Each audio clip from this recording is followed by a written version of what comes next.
Bienvenidos a un video más aquí en el canal de Nieto y mío. El video que vamos a reaccionar el día de hoy se llama La época Edgy de Cartoon Network. Yo tengo una cosa con las caricaturas, es de que soy muy fan de Cartoon Network.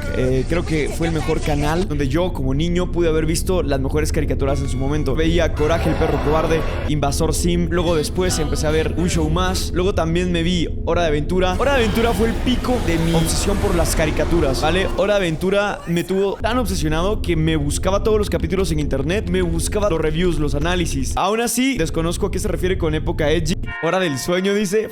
Man, cuidado, bro, no sabes, estás en el barrio equivocado, bro. Cuidado, no te quiero banear. Por cierto, si les gusta este video, los invito cordialmente a Twitch, que aquí es donde grabamos todo. Y nada, disfrútense el video, ¿vale? Una tendencia dentro del contenido sobre animación que seguramente todos recordarán: los clásicos videos de top 10 momentos más perturbadores en series animadas o los episodios más extraños de caricaturas. Más que esos videos en sí, lo que nos pareció interesante es que la mayoría de estos episodios y momentos le pertenecían a series de Cartoon Network. Y es que si nos ponemos a pensar, Cartoon Network siempre ha tenido esta tendencia por darnos series y conceptos extraños dentro de sus caricaturas. Pero es lo que la hace diferente y por eso es tan god Cartoon Network. Piensen en su serie favorita del canal y estamos seguros que por lo menos tienen uno de estos guiños extraños. No lo parece, pero el hecho de que Cartoon Network sea tan edgy en este sentido no es mera casualidad. Hay una razón de por qué estas series han traumado a tantos niños y por qué encabeza la lista de momentos perturbadores en la animación. Y ese es el tema del día de hoy: ver cómo es que una casa animadora en teoría para niños ha logrado meter este tipo de conceptos en sus series.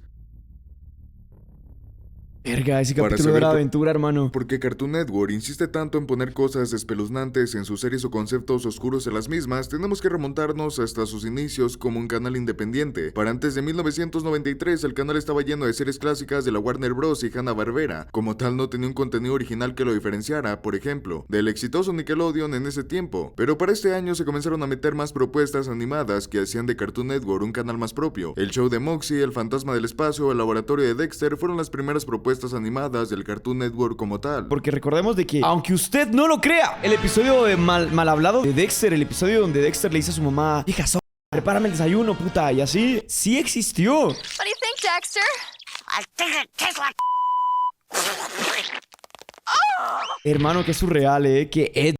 Aquí debemos de mencionar algo muy extraño que a gran parte del público le sorprende, a pesar de que todo su contenido haya sido enteramente dirigido hacia niños y que nunca se saliera de la línea general de animación infantil. Cartoon Network no se proclamaba a sí misma como una casa de animación infantil. Así es, a su parecer no había mucha diferencia entre ellos y MTV, por eso es que series como El fantasma del espacio contaba con un formato maduro para cualquiera. Hablamos de que literalmente era un nightlight show animado. Eso también explica la existencia del capítulo Rude Remova del laboratorio de Dexter. Si bien nunca decidieron cruzar la línea para hacer animación plenamente adulta, pues ya habían establecido un estatus como un canal infantil, nunca se deshicieron de ese lado más pícaro dentro de su animación. Por eso es que series como Soy la comadreja, La vaca y el pollito, Johnny Bravo tienen ese aspecto tan irreverente y picante que las diferenciaba en su época. Todos estos juegos de palabras, todas estas situaciones de doble sentido y todas estas situaciones subidas de tono donde ponían a nuestros personajes estaban puestos a propósito, con el objetivo de suplir esa necesidad por querer animación adulta o con un grado más elevado de contenido. Pero como era de esperarse, este tipo de cosas se fueron perdiendo con el tiempo, pues los censores, las personas que se encargan de clasificar el contenido de un canal, comenzaron a poner quejas sobre este tipo de contenido y cómo es que Cartoon Network se estaba pasando un poco la raya. Por eso que para finales de los 90s y comienzos de los 2000 es que no vimos más de estos chistes de doble sentido, albures en el doblaje y situaciones subidas de tono. Sí que había uno que otro chiste que se le escapaba a los censores, pero son contados. Esto nos lleva directamente al tema que nos interesa. De hecho, hay una recopilación de videos aquí en YouTube. Éramos demasiado jóvenes para entender o algo así, y son todos los chistes que te ponen en caricaturas con doble sentido. Scooby, tú y Fred chequen arriba. Shaggy y yo iremos al sótano.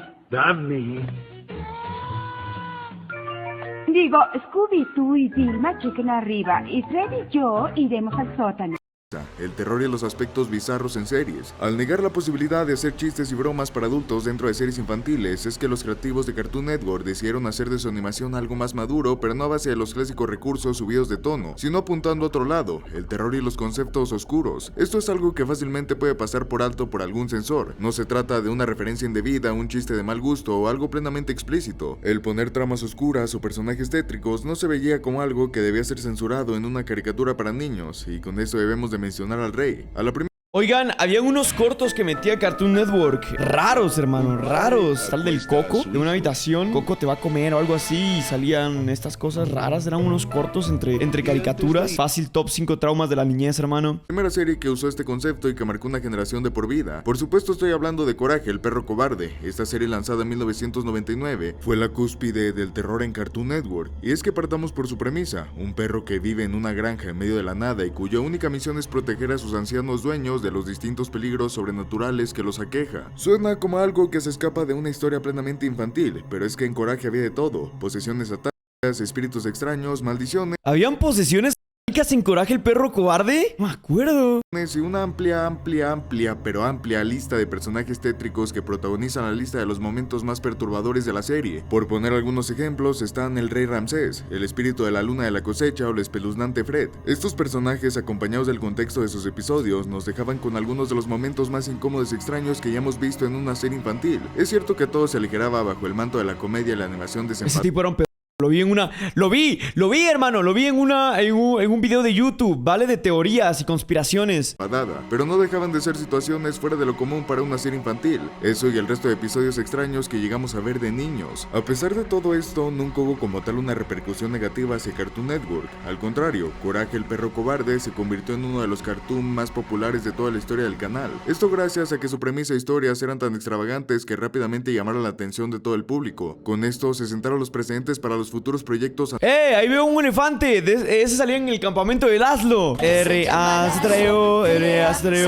Laszlo, algo así. Hay un plot twist aquí extrañísimo. Y es de que en el último episodio del campamento de Laszlo es súper turbio. Porque, como sabrán, eran un montón de niños en un campamento. Los niños hacían muchas cosas típicas de los campamentos. Pero el episodio final, si no mal recuerdo, llega la policía a llevarse al encargado del campamento, ¿no? Se lo llevan preso. Que porque el güey estaba hurtando la personalidad de otra persona. El real dueño del campamento no estaba en el campamento. El güey que la hacía del dueño del campamento era un loco que se coló, se hizo pasar por el dueño y estuvo rodeado de todos los niños todo este tiempo. Animados de Cartoon Network no solo habían creado una serie con una intención madura en su ejecución, sino que hasta se habían salido con la suya. Es por eso que tiempo después conoceríamos más y más series con este tipo de conceptos. El show de Malo y Siniestro fue el punto de partida para dos de las series más reconocibles del canal en cuanto a su contenido cuestionable. Por un lado, de esta serie salió Evil con carne, la cual literalmente trataba de un terror que había muerto y resucitado, gracias a que pusieron su cerebro en el cuerpo de un torpe oso de circo, siendo que este villano quería reunir una liga de villanos para vengarse de su rival, el Comando Cod, el cual era un pez. Y sí, lo sabemos, esta serie era pura comedia de la buena, llena de chistes y gags muy buenos, pero nadie nos puede negar que tenía momentos medio raros, como que de repente algo se le salía de las manos con el tema de las escenas explícitas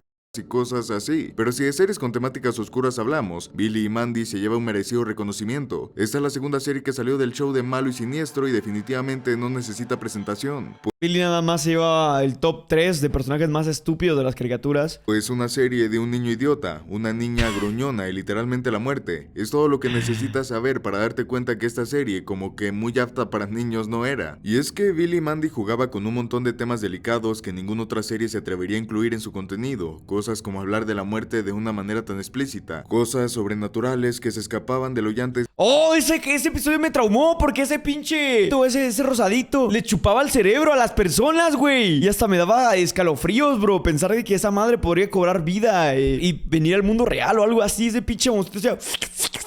Y le chupaba el cerebro a todos, güey. Era rarísimo. ¿Has visto? O escenas donde nuestros personajes van al infierno. Si bien se aplica el mismo caso con Evil con carne, donde la comedia era el foco central de todos los episodios y no se sobrepasaban tanto, con Billy y Mandy es diferente, pues toda su premisa va de cosas sobrenaturales que rozaban conceptos delicados. Por eso es que también se convirtió en una serie tan aclamada por la audiencia. Era tan extraña a su modo que logró conquistar al público. Hermano. Entonces, ¿era necesario meter cosas sobrenaturales para generar este tipo de series? Por supuesto que no, y el mayor ejemplo que tenemos son las desventuras de Flapjack. Oh, ya lo mencionaron, lo mencionaron ya, hermano. ¿Por qué tenía que ser tan extraña? ¿Por qué toda la serie tenía que ser tan gris? Así con la paleta de colores bien apagada. Esta serie fue el punto más bizarro con el cual Cartoon Network jugó a hacer animación pasada de la raya en su canal. Flapjack era todo lo que una animación infantil no debía ser. ¡Mira eso! Partiendo por diseños, todos y todas en estas series tienen un diseño tan feo que es imposible no reconocerlo. No es solo que utilice una paleta de colores tan apagada y sucia. ¡Me robó el guión, yo lo dije. Sino que contaba con detalles tan desagradables en sus personajes que todos lucían por las peores razones: los dientes podridos del Capitán Nudillos, las incómodas expresiones del Dr. Barbero o la perturbadora esposa de Caramelo de... Ay, y las encías del barbero, qué vergas, huevón. Siempre decía, pero qué miedo ver esta caricatura, siempre. de Larry Menta. Todo aquí era feo y con ganas. A eso también le tenemos que sumar un recurso del cual abusaba bastante, y era los close-ups al estilo de Bob Esponja. Estos ¿Por qué Nickelodeon lo hacía? momentos donde la animación se detenía para mostrarnos un acercamiento a algo y que a su vez servía como un remate de un chiste. Flapjack estaba lleno de este tipo de acercamientos, y con ello venían este tipo de momentos rarísimos y hasta perturbadores, donde ese diseño feo de los personajes y el mundo de Flapjack se veía Mira esa madre, loco. Un niño no debería de estar viendo esa porquería. potenciado por el detalle. Algunos eran incómodos de ver, pero en general esta serie era pura comedia oscura acompañada con momentos sumamente desagradables y hasta podríamos decir que perturbadores. De entre todas las series que hemos mencionado, esta es la que muchos se toman más en serio cuando hablamos de material perturbador en series infantiles. Pues si bien Coraje, el perro cobarde y Billy y Mandy eran extrañas, tenían el colchón, por así decirlo, que su animación y diseños eran muy desenfadados, aparte de que la comedia era una de sus bases más sólidas, pero en el caso de Flapjack no. Más de una vez me he topado con personas que aseguran que esta serie les daba miedo cuando eran niños, y viéndola en retrospectiva, sí que tenía muchos aspectos pasados de la raya. Es raro, hermano. Este fue el punto más alto donde Cartoon Network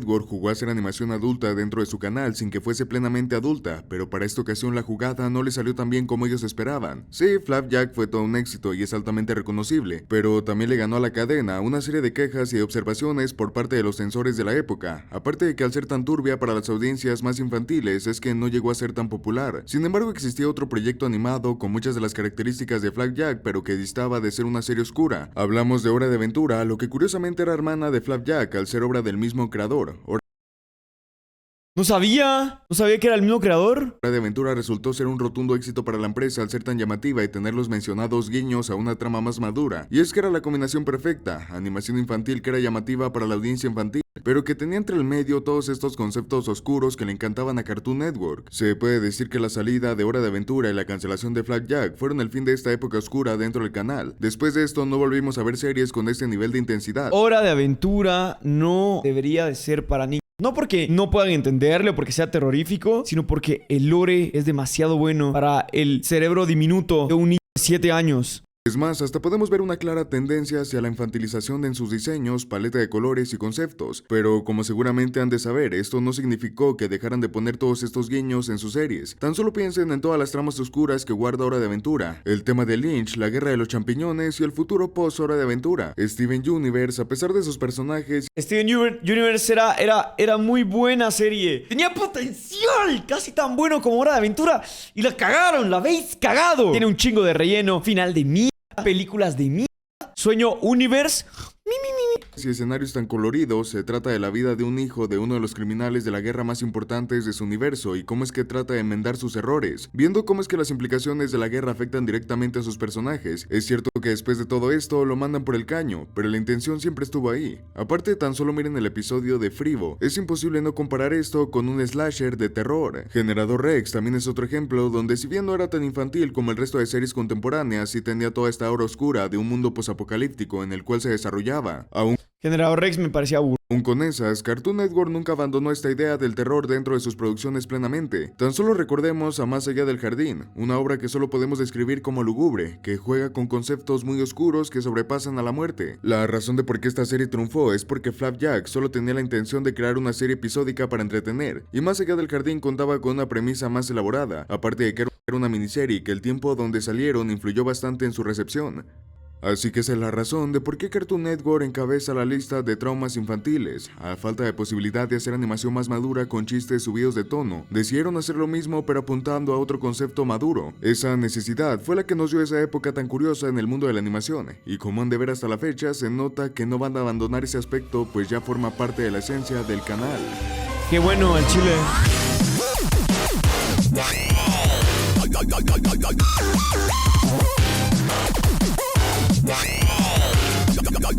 Yeah.